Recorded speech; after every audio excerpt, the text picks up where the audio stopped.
मेरे कुछ भी नहीं करी, पत्थरबाजी नहीं करी मैंने। अरे मेरा भाई, मेरे मकान के अंदर 2 जन का पार्टी सिर्फ मकान था, तो उसके क्या मलबा वहाँ पड़ा था मेरे भाई। मैंने और कोई पत्थरबाजी नहीं करी। मतलब मेरे ईमान की कसम खा रहा हूँ, ईमान है ना, ईमान से बढ़कर नहीं है। हम उठे ही नहीं, मालूम ही नहीं, पत्थर आओ इधर से हैं। अब जनता है, हम किसको पकड़े। ये पत्थर भी ना बड़ा अजीब चीज है। ये अपने आप छत पे चला जाता है और अपने आप पुलिस के सर पे गिर जाता है और फंस जाते हैं ये प्यारे दुलारे। कुछ तो करना पड़ेगा पत्थर का। ऐसे आ रहे थे वो दबंग टाइप के, एकदम से धड़ाधड़ ऊपर चढ़ रहे थे और हमारे साथ ऐसा व्यवहार कर रहे थे जैसे कोई हम है ना आतंकवादी है। इतनी गंदी गालियां दी हैं, लेडीजों को गालियां दी उन लोगों ने। 50,000 रुपए लेके गए वो और जेवर ले गए। टका जेवर सारी दुनिया चोर चोर हमारे ले गए। नया ड्रामा चालू, नया नहीं, पुराना वाला, रेगुलर वाला, जो हमेशा हर जगह पत्थरबाजी के बाद होता है कि हम तो बाजार गए थे, हम तो सो रहे थे, हम ये थे, हम वो थे। बाकी इस मोहतरमा को कोई भी आतंकवादी बिल्कुल नहीं कहेगा, क्योंकि पत्थरबाज तो पत्थरबाज होते हैं। पत्थरबाज और आतंकवादी में फर्क होता है। हाँ, इनके नज़र में वो पुलिस वाले जरूर आतंकवादी थे। जो यहाँ पर आए थे सिविल ड्रेस में ही थे और हमें पता नहीं वो पुलिस वाले थे कौन थे, और जेंट्स थे, कोई लेडीज नहीं थी। और नहाते हुए को निकाल के गेट तोड़कर बाथरूम में से और लेकर गए।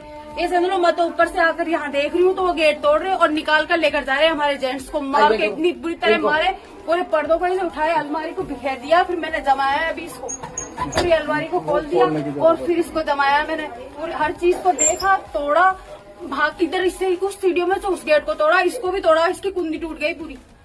इस कदर मतलब बहुत ही भयानक आदमी थे वो। बंदूक के हाथ में पीछे ले रखी थी और वो ना पुलिस में नहीं थे, वो आतंकवादी थे। पुलिस में नहीं थे, वो आतंकवादी थे। शाबाश सलमा, पुलिस ही आतंकवादी थी। पुलिस को दया दरवाजा तोड़कर नहीं जाना था। पुलिस को चाहिए था कि एक आरती की थाली सजाए और तुम लोगों के घर के बाहर ले जाए और आरती करेगी। प्लीज़ पत्थरबाज भाई लोग बाहर आ जाइए, आपको थाने चलना होगा थोड़ा सिकाई करवाने के लिए। तब पत्थरबाज बाहर निकल आते और पुलिस वाले के साथ चले जाते सिकाई करवाने। हम इस भारत के नागरिक नहीं हैं। और जो पुलिसकर्मी, जो मैक्सिमम पुलिसकर्मी जो जिन्होंने ये तांडव करा है, ना तो वो वर्दी में थे, ना उनका कोई बैच था, ना उनकी कोई नंबर, उनकी नेम प्लेट थी, ना हमें ये पता था कि ये पुलिसकर्मी है भी या नहीं है।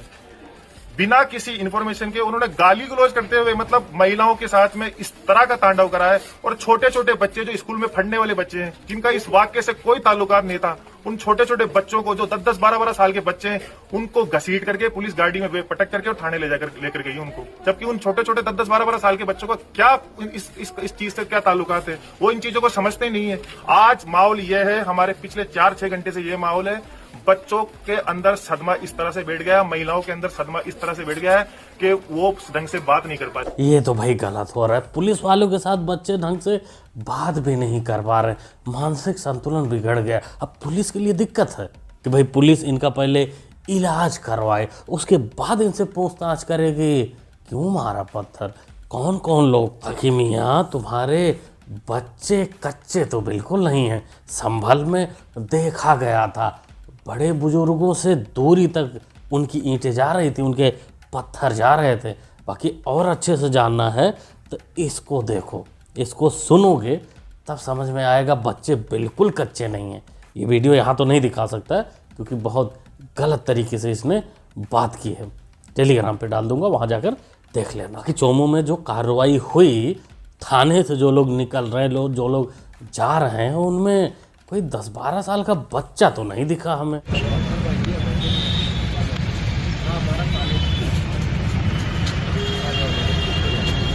बीच में बैठा लो और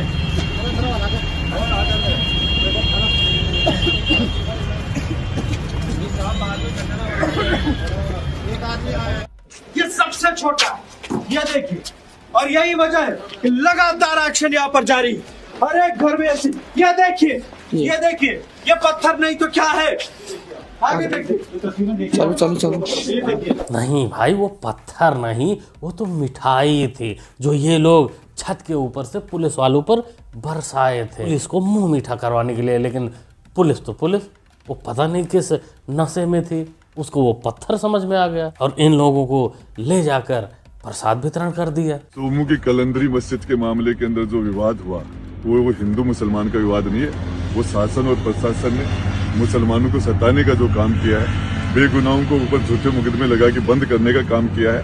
और जिस तरीके से 1970 से ये विवाद था, जब पूरा ट्रैफिक सोमू शहर के अंदर से निकलता था, उसी टाइम आराम से ट्रैफिक भी गुजर रहा था, नमाज भी हो रही थी। अब तो 100% बाहर का ट्रैफिक तो बाईपास से निकल रहा है, 100%। और उसके बावजूद जिस तरह की शरारत की गई है, इस शरारत के अंदर मैं तो ये कहता हूँ जो अधिकारी इसके अंदर शामिल है उनके खिलाफ कार्रवाई होनी चाहिए। बिल्कुल नेताजी, कार्रवाई तो होनी चाहिए पुलिस प्रशासन के ऊपर कि भाई तुम्हारी हिम्मत कैसे होगी अपनी जमीन खाली कराने की, रोड खाली कराने की। भाई पत्थर हटाओगे तो पत्थर खाना ही पड़ेगा ना शांति दूतों द्वारा। जहाँ जहाँ तुम लोगों का कब्जा है, जिस रोड पर कब्जा है, वहाँ आप लोग बाईपास बनाओ, वहाँ से निकल जाओ।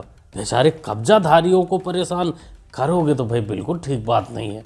दोस्तों, हुलिया से तो ये नेताजी लग रहे हैं, पता नहीं किस पार्टी के हैं किसके नहीं हैं, लेकिन ये बयान देकर इन जनाब का 1000 वोट तो पक्का ही हो गया, क्योंकि इन्होंने पूरा ठीकरा सरकार पर, प्रशासन पर फोड़ दिया कि मुसलमानों को प्रशासन परेशान कर रही है। प्रशासन द्वारा आप सभी को एक बार फिर से अवगत कराना चाहता हूँ, ये दुकानें आप 3 दिन के भीतर खाली कर दें, अन्यथा ये दुकानें 3 दिन में आप खाली कर दें, अन्यथा प्रशासन द्वारा इन दुकानों को बलपूर्वक खाली करा दिया जाएगा। नहीं पुलिस वाले अंकल, कुछ भी अनाउंस करो, लेकिन ये करने की कोशिश मत करना, नहीं तो पत्थर खा। लेकिन पत्थर तो यूपी का मामला है, यहाँ बाबा जी उस पत्थर को उठाकर पिछवाड़े में डाल देते हैं।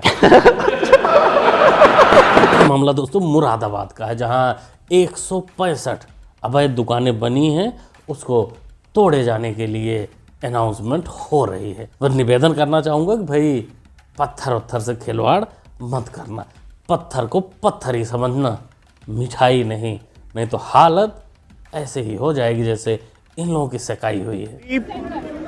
आरोपी नहीं है, कोई कैसी बोल देता है, ये विशुद्ध रूप से पॉलिटिकल मैटर है, विद्वेष के तहत ये आरोप लगाया गया है। ठीक है, कोई हमारा साथ रहने वाला बच्चा है, लव आपस में मैटर था, कोई वो लेकर चला गया फिर वापस आया, लेकिन उसमें आपने उल्टा हमारा नाम है इसलिए आपने हमारे ऊपर सारा बोझ डाल दिया। ठीक है, राजनीतिक जो है मामला है, केवल राजनीतिक मामला है। कुलदीप सेंगर का कतई ऐसा नेचर नहीं, मैं व्यक्तिगत रूप से जानता हूँ।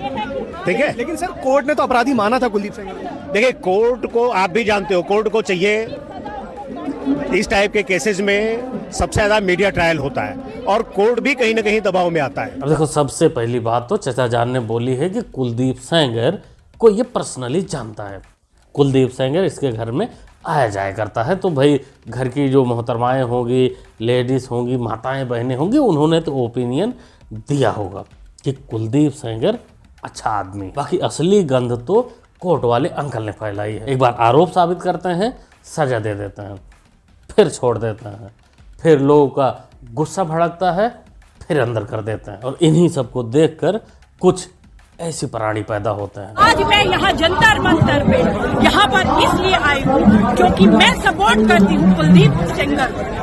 कुलदीप सेंगर ने 8 साल की सजा ऑलरेडी काट ली, ये सजा काफी है, और यही दिल्ली कोर्ट की ऑब्जर्वेशन है। शाबाश मोहतरमा, 8 साल का सजा काट लिया है तो देश पर एहसान कर दिया है, अब उसको तेरे साथ समय बिताने के लिए छोड़ देना चाहिए, जैसे कन्हैया लाल के हत्यारों को छोड़ दिया गया था। दोस्तों, आपको याद होगा दिल्ली के निर्भया केस में जब आरोपियों को फांसी की सज़ा सुनाई गई थी, जब उनको फांसी देने की बारी आई थी, तो दिल्ली में हजारों महिला सड़क पर थी, प्रोटेस्ट कर रही थी फांसी के खिलाफ। वो उनका मानव अधिकार याद दिला रही थी कोर्ट को, और यहाँ भी कुछ ऐसा ही कर रही है ये मोहतरमा।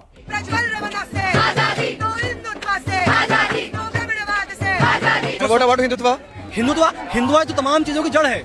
अच्छा, हाँ बिल्कुल, आप देख सकते हैं जितने नाम लिए जा रहे हैं यहाँ पे, तमाम लोग बीजेपी एसएस से आ रहे हैं, और इनकी आइडियोलॉजी हिंदुत्व है। इनका मानना है कि औरत 2 दर्जे की है, औरत को नीचे रखो, और औरत के साथ तमाम चीजें जायज हैं। असली खेला तो यहाँ चल रहा है दिल्ली में जेएनयू के स्टूडेंट द्वारा। भाई ये कुलदीप सेंगर को जो छोड़ा गया था उसके खिलाफ ये लोग प्रोटेस्ट में आए थे, लेकिन असली मकसद इन लोगों का सामने आ गया। ब्राह्मण, हिंदू, इन सब के खिलाफ प्रोटेस्ट करने लगे। आपको याद होगा जब दिल्ली प्रदूषण के खिलाफ प्रोटेस्ट हुआ था तो वहाँ भी ये लोग नक्सली हिडमा के सपोर्ट में आ गए थे, उसका गुणगान करने लगे थे। और यहाँ भी कुछ ऐसे ही मानसिकता ये लोग दिखा रहे हैं। इनको प्रोटेस्ट कुलदीप के खिलाफ करना चाहिए था और ये ब्राह्मण को लपेट रहे हैं। मैं बिल्कुल ऐसे प्रूफ है, और आपने शायद मीडिया में देखा भी होगा, जब स्टार्टिंग में इन्वेस्टिगेशन भी स्टार्ट हुई थी तो मेरे पिता ने नार्को की मांग की थी। इन्होंने नार्को के लिए मना कर दिया था उस वक्त।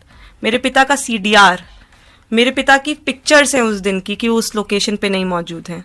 तो हमारे पास सारे ऐसे प्रूफ हैं कि जिस दिन की ये घटना बता रही है हम उस समय पे वहाँ पे नहीं हैं, और शुरुआत से ही लेके अभी तक ये सिर्फ अपनी कहानियाँ उसमें बदलती जा रही हैं। यह है कुलदीप सेंगर की बेटी। इनका कहना है कि हमारे पास सारे सबूत हैं। नार्को टेस्ट के लिए भी हमने मांग की थी लेकिन विक्टिम ने मना कर दिया था। अब भाई ये उनकी बेटी है तो भाई बेटी अपने बाप को बचाने का प्रयास करती ही है, चाहे सच बोल रही हो या झूठ। लेकिन जो भी हो, कोर्ट ने उनको आजीवन कारावास सुनाया था। बाकी उसके पिता के मौत के लिए 10 साल की अलग से सजा सुनाई थी तो कोर्ट ने उनको छोड़ा कैसे। असली सवाल यहाँ न्यायपालिका पर बनता है कि इसी प्रकार से अगर जस्टिस होता रहा तो फिर न्यायपालिका पर लोगों का भरोसा तो उठ ही जाएगा, क्योंकि लोग पार्टी ये उनकी पार्टी, उनकी पार्टी, उनकी गलती, ये खेलते रहेंगे और आरोपी बच जाएंगे। क्योंकि हर किसी के लिए ऐसे जनता प्रोटेस्ट करने नहीं आती है। ये मामला थोड़ा हाईलाइटेड था, बड़ा था तो चलो लोग सड़कों पर आए, लेकिन ऐसे हजारों लाखों केस होंगे जिनके लिए कोई सड़कों पर नहीं आता, तो उनको क्या न्याय नहीं मिलेगा? आप अपना ओपिनियन कमेंट बॉक्स में साझा करिए इस मुद्दे पर। बाकी वहाँ के बारे में जो विक्टिम कार्ड खेला जा रहा है कि हम तो यहाँ थे, हम तो वहाँ थे, हम ये कर रहे थे, नया ड्रामा जो हमेशा होता है, उस पर भी अपना ओपिनियन कमेंट में ज़रूर साझा करिएगा। मुन्ना भाई को सपोर्ट भी कर सकते हैं चैनल को सब्सक्राइब करके, क्योंकि सब्सक्राइब करना होता है बिल्कुल फ्री। मिलते हैं अगली वीडियो। Thanks for watching.